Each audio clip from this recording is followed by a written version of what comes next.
আসসালামু আলাইকুম রহমতুল্লাহি ওবরকাতুহু।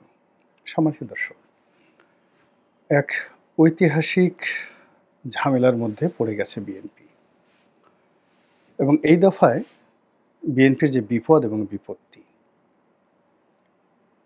এটি বিএনপি প্রতিষ্ঠিত হওয়ার পর কখনো হয়নি। শহীদ প্রেসিডেন্ট জিয়াউর রহমানের হত্যাকাণ্ডের পর বিএনপির একটা বিপর্যয় এসেছিল, কিন্তু প্রবল জনপ্রিয়তা এবং ওই সময়টাতে বিএনপির যে শক্তিশালী নেতৃত্ব, সেই নেতৃত্বের কারণে দেখা গেল যে বিএনপি বিরোধী যে চক্রটি, এটি সফল হতে পারেনি। কিন্তু পরবর্তীতে যে সমস্যাটা দেখা দিল সেটি হলো জাস্টিস সাত্তার যখন প্রেসিডেন্ট নির্বাচিত হলেন, তখন সারা বাংলাদেশে বিএনপির নেতা এবং কর্মীরা এতটা বাড়াবাড়ি শুরু করলো, ঠিক আজকে যে অবস্থা হচ্ছে এরকম একটা রেপ্লিকা ওই সময়টাতে তৈরি হয়েছিল। ফলে তৃণমূল পর্যায়ে বিএনপি সম্পর্কে যে নেতিবাচক কথাবার্তা শুরু হলো, যেটা জিয়াউর রহমান সাহেবের আমলে কল্পনাই করা যেত না। এবং একটা ব্যাপার হলো, যখনই কোনো একটা খুবই স্ট্রং শাসন থাকে, তো জিয়াউর রহমানের শাসনটা খুবই স্ট্রং ছিল। স্ট্রং শাসন থেকে যখন অল অন এ সাডেন একটা রিল্যাক্স শাসন চলে আসে, জাস্টিস সাত্তারের মতো একজন বয়স্ক মানুষ, তখন ওই যে দলের মধ্যে যে সকল দুষ্ট লোক থাকে তারা রীতিমতো একটা স্বর্গরাজ্য তৈরি করে নেয়। একটা পরিবারে ধরেন পিতা খুব সৎ এবং একই সঙ্গে কঠোর, কিন্তু অনেক ধনসম্পত্তির মালিক। তো ছেলেরা কেউ মদ খেতে চায়, কেউ অন্যায় কাজ করতে চায়, কিন্তু বাবার ভয়ে পারে না।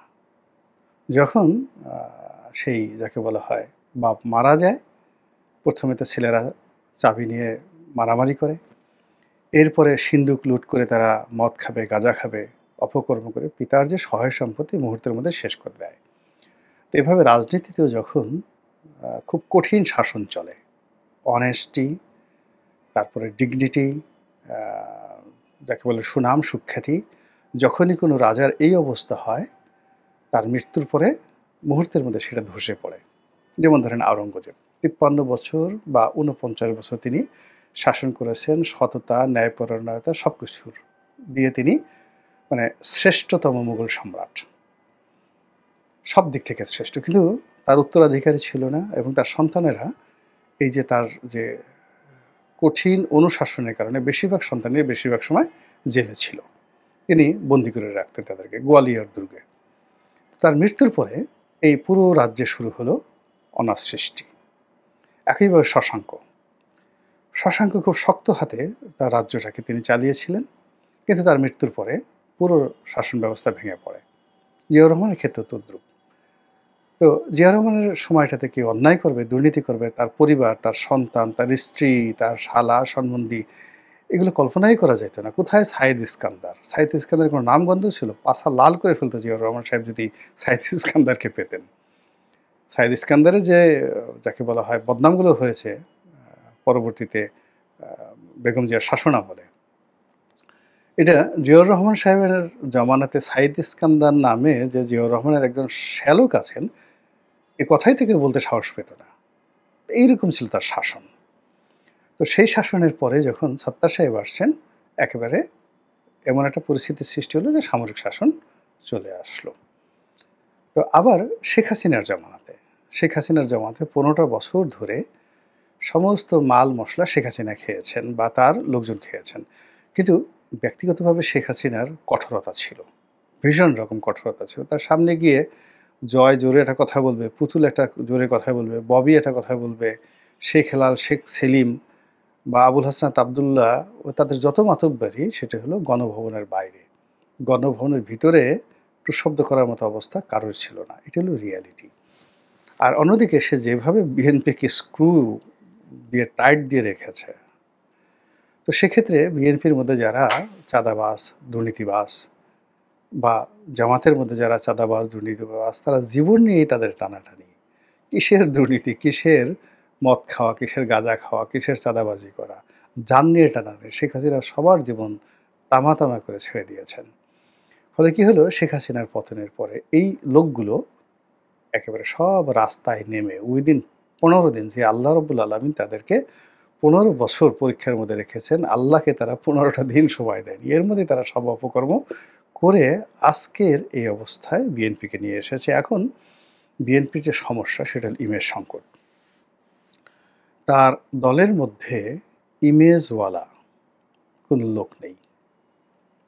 একজন লোক বলা যাবে না এর পা থেকে নখ পর্যন্ত অনেস্টি রয়েছে। ২ নম্বর হলো যে কমান্ড রয়েছে দলের উপর। এর কথায় সবাই ভয়ে থরথর করে কাঁপে। এরকম কমান্ডওয়ালা বিএনপির মধ্যে কোনো নেতা নেই। বরং বিএনপির এখন যে নেতারা আছেন তারা যদি বিএনপির কোনো বড় কোনো সমাবেশে যান সেখানে যে ধাক্কাধাক্কি, মারামারি, কাটাকাটি হবে এতে তারা লাঞ্ছিত হবেন, অপমানিত হবেন। এরকম অবস্থা হয়ে গেছে বিএনপির বড়, বড় নেতাদের ক্ষেত্রে। এই গেল একটা সমস্যা। ২ নম্বর হলো যে বিএনপি যেমন তারেক জিয়া আছেন, বেগম জিয়া আছেন কিংবা আম আ জিয়াউর রহমান সাহেব ছিলেন। তাদের সবারই একটা মান, সম্মান, মর্যাদা সেই আ গত ১ মাস আগেও যেভাবে ছিল, এখন এটা রাজনীতির কূটচালে পড়ে তাদেরকে নিয়ে যে অশ্লীলতা শুরু হয়েছে, যে সকল অশ্রাব্য গালাগাল দেওয়া শুরু হচ্ছে এবং শহীদ প্রেসিডেন্ট জিয়াউর রহমানের ছবিকে অপমান করা, তার ছবির উপরে সেই লাফালাফি করা, পা দিয়ে, জুতো দিয়ে পাড়ানো, এই জিনিসগুলো বাংলাদেশে আসলে অন্ততপক্ষে শহীদ প্রেসিডেন্ট জিয়াউর রহমানকে নিয়ে এটা কল্পনাই করা যায় না। এর কারণ হলো তার অনেস্টি, তার সততা, তার ফ্রেন্ডলি। মানে উনি একটা মানে ইভেন বঙ্গবন্ধুর যে ব্যর্থতা সেটা হলো তার ২ টো পার্ট। একটা হলো তার নেতা হিসেবে তার যে শ্রেষ্ঠত্ব এটা আলাদা, আর রাষ্ট্রনায়ক হিসেবে তার অনেক ব্যর্থতা রয়েছে। তো সেই ব্যর্থতার কারণে বঙ্গবন্ধুর জীবদ্দশায়ই তাকে নিয়ে কথাবার্তা হতো। কিন্তু জিয়াউর রহমানকে নিয়ে এই কথা কেউ কিন্তু বলতে পারবে না যে তিনি কখনো মদ্যপান করেছেন, দুর্নীতি করেছেন, দুর্নীতিকে প্রশ্রয় দিয়েছেন বা দেশের ক্ষতি করেছেন। আপাদমস্তক একজন যাকে বলা হয় আ স্বল্প আয়ু পাওয়া একজন মহান রাষ্ট্রনায়ক এবং শ্রেষ্ঠতর বাঙালি। সেই মানুষটিকে এখন রাজনৈতিক যারা বিএনপিকে ছোট করতে চায় তারা জিয়াউর রহমান সাহেবকে অপমান করছেন। তো এই যে একটা বিকৃত রুচি শুরু হয়েছে, এটা হানাহানি রাজনীতি এবং আ যাকে বলা হয় বিএনপির যদি ন্যূনতম শক্তি থাকে, সামর্থ্য থাকে, বিএনপি এটা মেনে নেবে না। তারা তারেক রহমান সাহেবকে গালাগাল দেওয়া হচ্ছে, বেগম জিয়াকে নিয়ে যদি কটূক্তি করা হয়, জিয়াউর রহমান সাহেবকে নিয়ে অপমান করা হচ্ছে, এটার প্রতিশোধ বিএনপি নেবেই, টুডে অর টুমরো। তাহলে কি হলো? তো বিএনপি ১ম এ গালাগালি করবে ওদের মতো করে।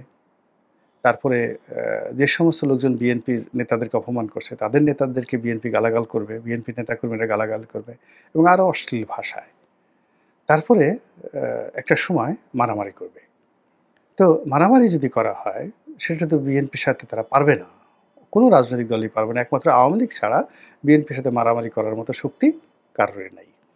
ফলে কি হচ্ছে দেখেন, একটা আ গৃহযুদ্ধের দিকে, অরাজকতার দিকে দেশটা ধাবিত হয়ে যাচ্ছে। তো এই যে অবস্থা, এই অবস্থায় এখন বিএনপি রাজনীতির ময়দানে একা, সম্পূর্ণ একা।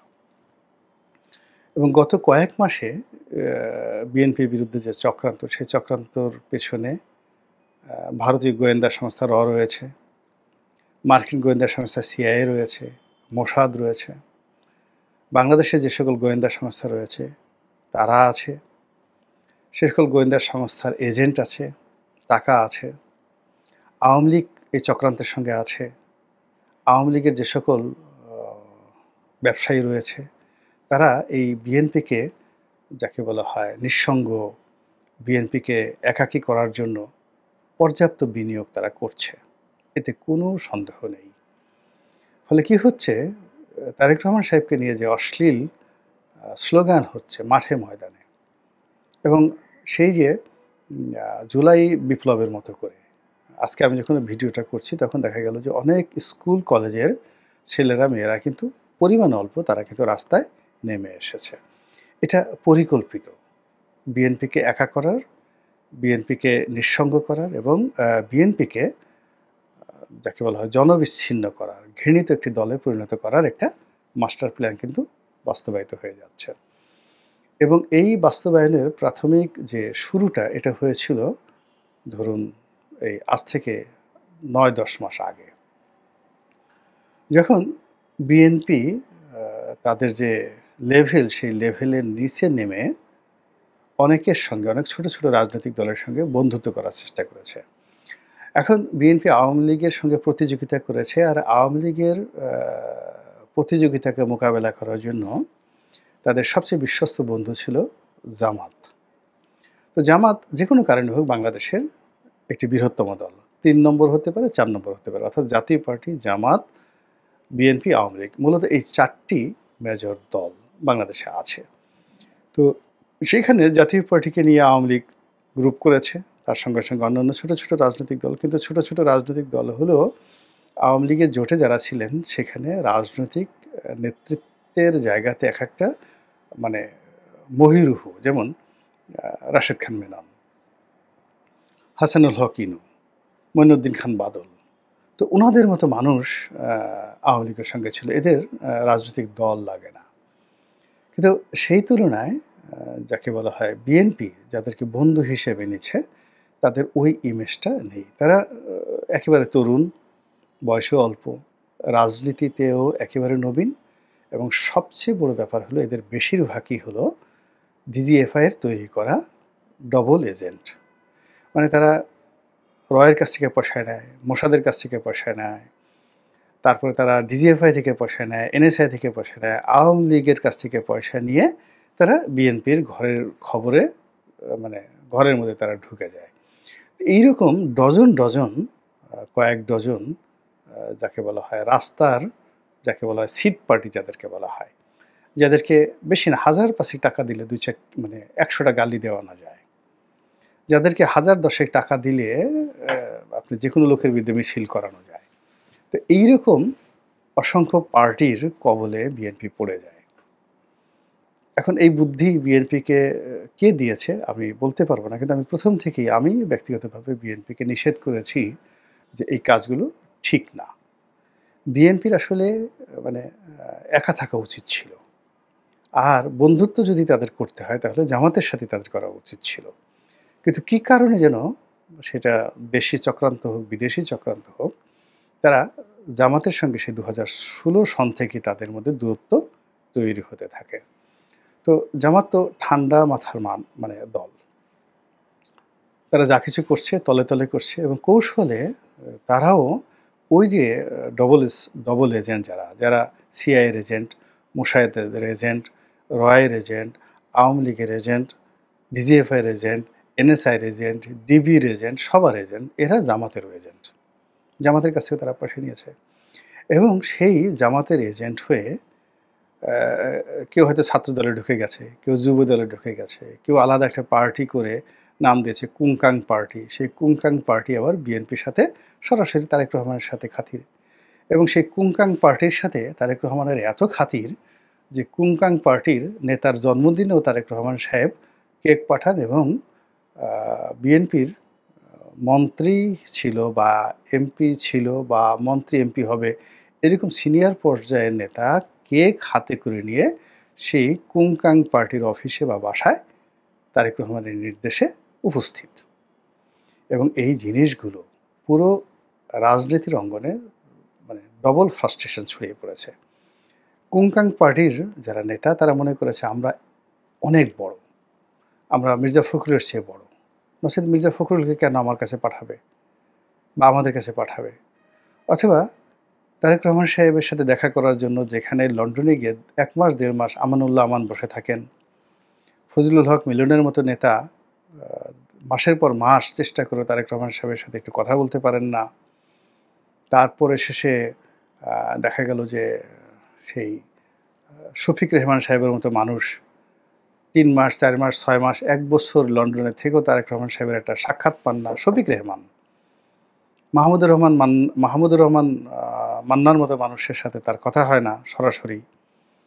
তারপরে আমার দেশ সম্পাদক মাহমুদুর রহমান, তার মতো মানুষের সঙ্গে তারেক রহমান সাহেবের কখনো দেখা সাক্ষাৎ কথাবার্তা হয় না।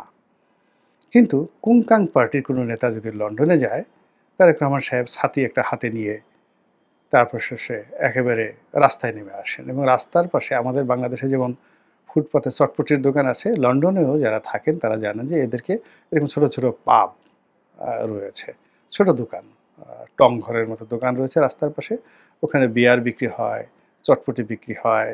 মানে চটপটি বলতে ওদের দেশে তো চটপটি না, ওই বার্গার বিক্রি হয়, ফ্রেঞ্চ ফ্রাই বিক্রি হয়, হট ডগ বিক্রি হয়। এগুলোকে পাব বলে। খুব জনপ্রিয় রাস্তার পাশে। তো এরকম বৃষ্টির মধ্যে ছাতি একটা হাতে নিয়ে তারেক রহমান সাহেব এরকম কুংকাং পার্টির নেতাদের সাথে কোনো রকম অ্যাপয়েন্টমেন্ট ছাড়া দাঁড়ায় গেছেন, ছবি তুলেছেন, সেই ছবি আবার ভাইরাল হয়েছে। তো বিএনপি যারা শীর্ষ নেতা রয়েছেন তারা ভয়ে অস্থির যে ও মাই গড, যেখানে আমরা স্যার ডাকি, আমরা স্কাইপেতে যখন তার সাথে কথা বলি আমরা দাঁড়িয়ে যাই, দাঁড়িয়ে দাঁড়িয়ে তার সাথে কথা বলি, আমরা আমাদের নেতাকে এতটা সম্মান করি, আর এরকম কুংকাং পার্টির নেতা উংফুর এত ক্ষমতা যে সে গিয়ে এইভাবে মুহূর্তের মধ্যে সে লন্ডনে গিয়ে এই কাজগুলো করে, আমার নেতাকে ঘর থেকে বের করে নিয়ে আসে একদম রাস্তার পাশে ফুটপাথের দোকানে বসায় দেয়, তারপরে ছবি তুলে আবার বাংলাদেশ থেকে দিনে নাই রাতে নাই যখন ইচ্ছা তখন টেলিফোন করে ঘন্টার পর ঘন্টা কথা বলে। ফলে কি হলো, বিএনপির যে ইন্টারনাল পলিটিক্স, সেই ইন্টারনাল পলিটিক্সে একটা ইমব্যালেন্স অবস্থা তৈরি হয়ে গেল। অনেক বড় বড় নেতা এরকম কুংকাং পার্টির নেতাদের পিছে পিছে ঘোরা শুরু করলো, তাদের পদটা যেন থাকে, পদবি যেন থাকে। ফলে কি হলো, কুংকাং পার্টিগুলো শক্তিশালী হয়ে গেল আর বিএনপি দুর্বল হয়ে গেল, নেতারা দুর্বল হয়ে গেল, আত্মবিশ্বাস হারিয়ে ফেললো। বড় বড় নেতা যারা আছে প্রায় সবারই ব্যাকবোন বলতে যা বোঝায় সেই ব্যাকবোন তাদের রইল না। সেই শঙ্খ ঘোষে সেই বিখ্যাত কবিতার মতো যে রাতে খুঁজতেছি, মানে হঠাৎ করে দেখলাম আমার কবিতা, আমি এই মানে বাংলাদেশ প্রতিদিন এই কবিতাটা লিখেছি, যার মূল ভাষা হলো যে গভীর রাতে আমি ঘুম থেকে জেগে গেছি, কবি শঙ্খ ঘোষ বলেন, দেখি কে যেন হামাগুড়ি দিয়ে ঘরের মধ্যে ঘুরে বেড়াচ্ছে। তা আমি তাকে জিজ্ঞাসা করলাম যে কে তুমি, কি করছো? বলে আমি খুঁজতেছি, ঘরের মধ্যে কি খুঁজতেছি, আমার একটা জিনিস হারিয়ে গেছে। বলে কি হারিয়ে গেছে? বলে আমার মেরুদণ্ড হারিয়ে গেছে, সেটা আমি খুঁজতেছি। এবং শঙ্খ ঘোষ বলেন যে একটু পর আমি দেখলাম যে যারা হামাগুড়ি দিচ্ছে তারা একজন নয়, অনেকগুলো মানুষ, তারা সেই হামাগুড়ি দিয়ে নিজেদের মেরুদণ্ড খুঁজতেছে অন্ধকার ঘরের মধ্যে। তোদের বিএনপির যারা লোক, এই সময়টিতে বিএনপিকে যদি নেতৃত্ব দিতে হয় তাহলে মেরুদণ্ড লাগবে। কিন্তু কুংকাং পার্টির কবলে পড়ে এই গত ৪-৫ বছরে অনেক বড় বড় নেতা তাদের মেরুদণ্ড হারিয়ে ফেলেছেন। আর সেই মেরুদণ্ডহীন নেতারা এই যে ট্রাবল, এখন যে সমস্যা, এই সমস্যাগুলো মোকাবেলা করতে পারছেন না, ফলে বিএনপির সর্বনাশ হয়ে যাচ্ছে। বিএনপি যে এই মুহূর্তে সর্বনাশের মধ্যে পড়েছে, অমনি কুংকাং পার্টির যারা মানে প্রমোটার, যারা বিএনপির পেছনে তাদেরকে লেলিয়ে দিয়েছে, যাও বিএনপির দলে যাও, তারা সুতা তো তাদের হাতে, সুতা মোসাদের হাতে, সুতা রয়ের হাতে, তারা তো পুতুল, সুতা জামাতের হাতে, সুতা ডিজিএফআইয়ের হাতে, তারা টান দিয়েছে। আর এই সমস্ত ছোট ছোট কুংকাং পার্টি তারা চলে এসছে। চলে আসার পরে এখন বিএনপি দেখছে হায় আল্লাহ, এ কি হলো, এখন আমাদের কি হবে? এবং তারা এসে যখন বিভিন্ন কথাবার্তা বলছে বিএনপির বিরুদ্ধে, বিএনপির মাথায় বিনা মেঘে বজ্রপাত। এবং এর ফলে কি হলো, যেমন 10টা কুংকাং পার্টি আছে, 5টা চলে আসছে, 5টার বাইরে আরও বাকি 4-5টা যারা আছে তারাও খুব দ্রুত এখান থেকে চলে আসার চিন্তা ভাবনা করছে। ফলে বুঝতে পারছেন যে কি ডিজাস্টার বিএনপির উপরে আগামী দিনে আসতে যাচ্ছে। ছাত্রদল থেকে কে পদত্যাগ করলো, যুবদল থেকে কে পদত্যাগ করলো, মুখে খোঁচা খোঁচা দাড়ি দেখলেই মনে হয় শিবিরের লোক। এরা ছাত্রদলের মধ্যে ছিল, এরা যুবদলের মধ্যে ছিল, এরা সেই বিএনপির বড় বড় পদে ছিল বিভিন্ন জায়গাতে। অথচ দেখেন আমি বিএনপির ইলেকশন করছি, এমপি ইলেকশন করেছি। তো আমি যেই সময় 2018 সনে ঢাকা কলেজের পেছনে আমার বাড়ি, সেই বাড়ি থেকে বের হয়ে বিএনপি অফিসে গিয়ে 2018 সনে শেখ হাসিনার জমানায় বিএনপির মনোনয়ন নিয়ে নির্বাচনী এলাকায় গিয়েছি। বিএনপির কোনো লোক এই কাজ করতে সাহস পেত না, সাস্টেইন করতে পারত না। কিন্তু বিএনপির একটা সাধারণ মেম্বারশিপও আমার নেই। মানে আমি বিএনপির একজন সাধারণ সমর্থক। আমার একটা প্রিলিমিনারি মেম্বারশিপও নেই। বিএনপির কোনো নেতার বা বিএনপির কেন্দ্রীয় কোনো নেতার একবার মনে হয়নি যে গোলাম মোল্লা রনির মতো একটা লোকের সদস্যপদ থাকা উচিত। কিন্তু তারা ঠিকই কুংকাং পার্টিকে নিয়ে এই কাজগুলো করেছে। আবার ধরেন ফজলুর রহমান সাহেবের মতো মানুষ, হাবিবুর রহমান হাবিবের মতো মানুষ, আওয়ামী লীগের কিংবদন্তি নেতা ছিলেন তারা। তাদেরকে সেখানে এনে এই প্রধান উপদেষ্টা মানে চেয়ারপারসন উপদেষ্টার উপর ইনঅ্যাক্টিভ একটা পদে বসায় রাখছে। অথচ তাদের সামনে কলম ধরা, মাইক ধরার মতো লোক বিএনপিতে একজনও নেই, সিঙ্গেল নেই। এখন বিএনপির সাইকোলজিক্যাল প্রবলেমটা কি? সাইকোলজিক্যাল প্রবলেম হলো ওরা ছাত্রলীগ থেকে এসছে, আওয়ামী লীগ থেকে এসছে, আমাদের প্রয়োজনে ইউজ করার জন্য, আওয়ামী লীগকে দমন করার জন্য, ছোট করার জন্য আমরা ওদেরকে এনেছি। এনে ওদেরকে আমরা বাক্সবন্দী করে রেখেছি ইউজ করার জন্য। আর যখন ইউজ হবে টয়লেট পেপারের মতো ছুঁড়ে ফেলে দেবো। এই যে মন মানসিকতা, এই মন মানসিকতার কারণে কিন্তু বিএনপির আজকের এই অবস্থা। অথচ বিএনপি কিন্তু তৈরি হয়েছে দ্য গ্রুপ অফ মাইগ্রেন্টস, যারা বিএনপি করেছে, যেমন আব্দুল সালাম তালুকদার, তারপরে শাহ মোয়াজ্জেম হোসেন, তারপরে আপনার ধরেন doctor A Q Badruddoza Chowdhury, তারা কি কেউ কখনো বিএনপি করেছেন? মানে বিএনপির দলটা হলো জাস্ট লাইক আমেরিকার মতো, কানাডার মতো, যাদেরকে বলা হয় ল্যান্ড অফ মাইগ্রান্ট। আফ্রিকা থেকে আসছে বারাক ওবামা, রাষ্ট্রপতি, তো এইরকম। তো এখন বিএনপির যে স্বর্ণ সময়, বিএনপিকে দাঁড় করিয়েছে যারা আওয়ামী লীগ করেছে তারা। ফেরদৌস আহমেদ কুরেশি না হলে বিএনপি তৈরি হতো না, আব্দুল হামিদ চৌধুরী না হলে বিএনপি তৈরি হতো না। আওয়ামী লীগ করতেন বঙ্গবন্ধুর ঘনিষ্ঠ বন্ধু আব্দুল হামিদ চৌধুরী। কয়জন লোক বিএনপির লোক জানে যে ফেরদৌস আহমেদ কুরেশি, আব্দুল হামিদ চৌধুরী, আবুল মনসুর আহমদ, সব কে এম ওবায়দুর রহমান, শাহ মোয়াজ্জেম, এরা সবাই আওয়ামী লীগের। এরা বিএনপিটাকে তৈরি করেছে, জিয়াউর রহমান বিএনপি তৈরি করেন নাই। এই বাস্তবতাটা বুঝতে হবে। তো সেই রকম যারা অন্য দল থেকে এসেছে তাদেরকে বিএনপি মনে করছে টয়লেট টিস্যু হিসেবে ব্যবহার করবে। তাদেরকে এইভাবে প্রয়োজন হলে তারা ছুঁড়ে ফেলে দেবে। ফলে কি হচ্ছে, এখন নিজেরাই যে বিপদের মধ্যে পড়েছে, এখান থেকে কীভাবে উদ্ধার হবে তারা বলেন তো এখন? এই যে ইতিহাস, সেই ইতিহাসের কারণে কী হলো, তারা এখন নিঃসঙ্গ, বন্ধুহীন হয়ে পড়েছে। এক। ২ নম্বর হলো যে এমন বিপদে তারা পড়েছে, এই বিপদে এখন তারা ওখান থেকে তাদেরকে, আমাদের বলা হয় যে কেউ যদি ডুবে যায়, একেবারে পলি মাটির মধ্যে যদি জাহাজ ডুবে যায়, ওই জাহাজকে আর উঠানো যায় না। বিএনপিকে কেউ যদি সাহায্য করতে চাইতো, এটা ২০২৪ সনের নভেম্বর পর্যন্ত বিএনপিকে সাহায্য করা যেত, আমরা করতে পারতাম।